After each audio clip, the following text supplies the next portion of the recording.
The truth of the matter is that most people don't realize that the majority of people suffer their first major heart attack on Monday morning between 8 a.m. and 9 a.m. People getting ready to go to jobs that they don't like, jobs that are making them sick. You see, when you're not pursuing your goal, you are literally committing spiritual suicide.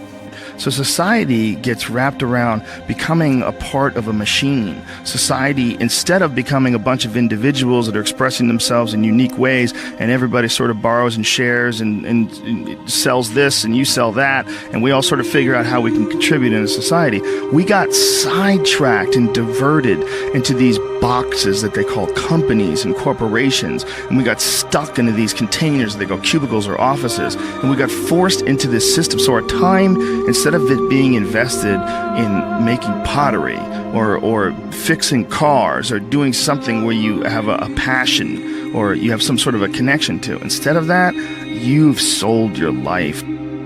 The world is loading his back with burdens. You're a beast of fucking burden. You're supposed to go to school. You're supposed to pass your tests. You're supposed to do your homework. You're supposed to clean your bedroom. You're supposed,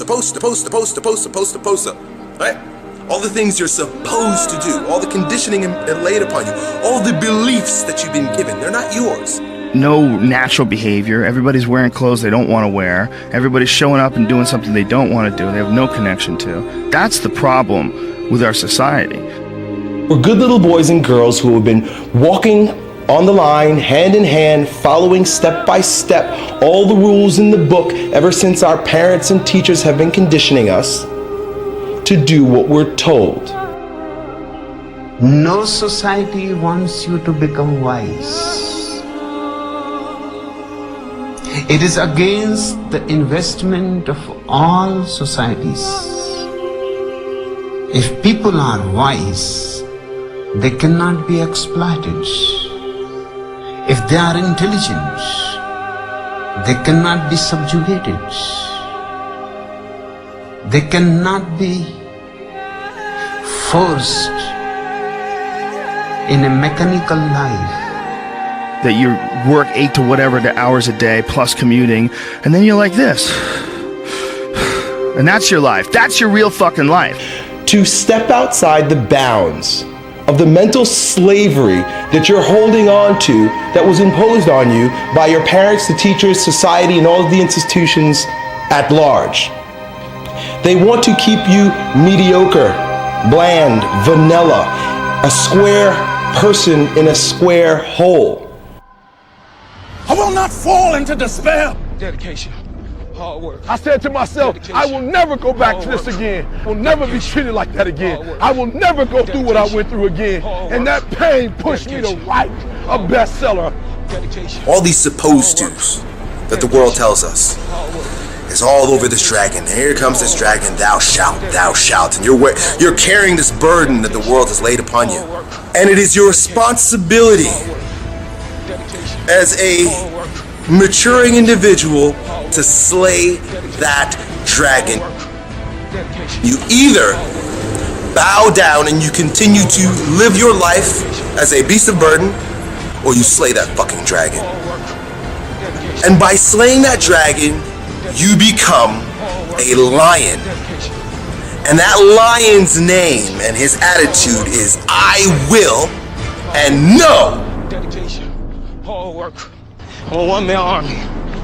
One-man army. The world can go against me. I'm still come on top. I got God on my side. What is it that will make it worth it for you?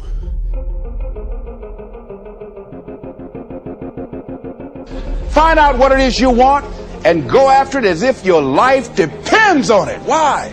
Because it does.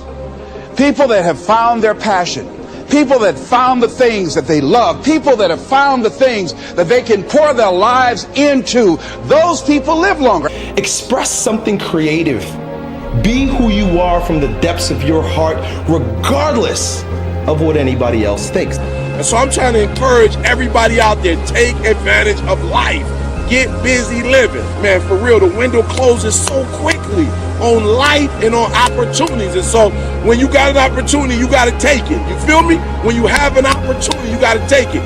George Washington Carver would say, do what you can, where you are, with what you have, and never be satisfied. She talked about a man who had been captured behind the enemy lines in a war and was sentenced to be killed or another option. The captain said to the guy, listen, he said, tomorrow morning at 6 o'clock, you can face the firing squad, or you can go out this door over here. And the guy said, what's out the door? He said, no one knows. All we can tell you is just unknown horrors. He thought, and the next morning he selected the firing squad. After the shots rang out, the captain's secretary said, what's beyond that door? And he said, freedom. And so I was blessed because I went through so much pain that pain actually pushed me. Oh, you better hear what I'm telling you today. I'm telling you that pain pushed me to prosperity. That pain pushed me to greatness. Takes guts. You got to dig down deep to gut it out. Keep on going again and again and again. Nobody believes in you. You've lost again and again and again. The lights are cut off, but you're still looking at your dream, reviewing it every day and say to yourself, it's not over until I win. Don't quit! Don't quit! Don't quit! Rock out!